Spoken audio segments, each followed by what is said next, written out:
Now, the showdown of the Special Intensive Revision in West Bengal is escalating as the Chief Minister and TMC Supremo Mamata Banerjee has hit out on the streets.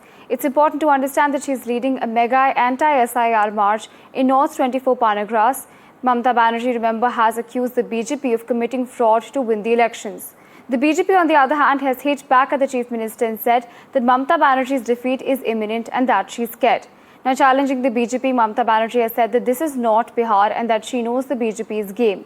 The BJP will not be able to win Bengal. This is what she's gone on to say. She's further also gone on to say that if BJP tries to target her, then she will shake up the entire nation. Listen in to what she had to say. আমি বিজেপিকে বারবার বলি, ওরে আমার সাথে খেলতে যাস না। আমার সাথে খেলতে গেলে আমি যে খেলাটা খেলবো সেই খেলায় তোমরা আমাকে ধরতেও পারবে না, ছুটতেও পারবে না, নাগালও পাবে না। সারা ভারত সরকার বসে থাকো, সব এজেন্সি নিয়ে বসে থাকো, কোটি কোটি টাকা খরচ করো, টাকা গুজে গুজে দাও, টাকা নেবে লোকে, তোমায় ভোট দেবে না। বিজেপি অফিস থেকে লিস্ট ঠিক করে দেবে, গভর্নমেন্ট কে ঠিক করে? পাবলিক ভোট দিয়ে। এখন সিস্টেমটাই পাল্টে যাচ্ছে দেখছি। ইলেকশন কমিশন ঠিক করবে, গভর্নমেন্ট কে ঠিক করবে? তা কখনো হয় নাকি?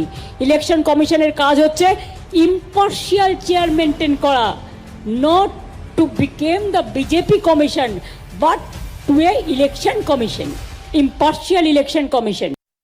ममता बनर्जी जो वोटर जी लिस्ट मौजूदा है उसी का आधार पर चुनाव करना चाहते हैं, जो संभव नहीं है, जिसमें double entry, triple entry, Quadro entry तक है।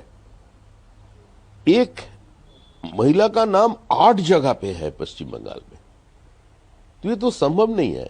अभी SIR हो रहा है, जितना BLOs काम कर रहे हैं उसको तो असिस्ट करने के लिए कोई डेटा एंट्री ऑपरेटर चाहिए, उसको प्रोवाइड ममता बनर्जी नहीं कर रहे हैं। तो इसी क्या कर रहे हैं, इसी डेटा एंट्री ऑपरेटर का तलाश पे है, वो अपना हिसाब से लेंगे। तो नाराजगी ममता बनर्जी की इस चीज पे है, वो चाहते हैं जितना वोटर लिस्ट में गलत चीज है वो सारे के सारे ऐसे ही रह जाए। ये तो संभव नहीं है, इसी का कारण ये चिट्ठी लिख रहे हैं। कुछ नहीं है इसमें, कुछ होने वाला नहीं है।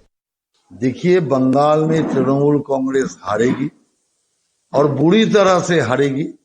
इसी डर से तृणमूल कांग्रेस ऐसा बात कह रहा है। जनता और ऐसा पार्टी को सहन नहीं कर पा रहा है। जो शिक्षक पद बिक्री किया, चारों ओर बंगाल का जनता का धन चोरी किया और महिला का इज्जत हरण किया, ऐसा रावण रूपी तृणमूल कांग्रेस को इस बार बंगाल में इतना बुरी तरह से बंगाल का जनता परास्त करेंगे, जो पूरा देश इसको देख के जनतंत्र का सबसे बड़ा फैसला मानेंगे।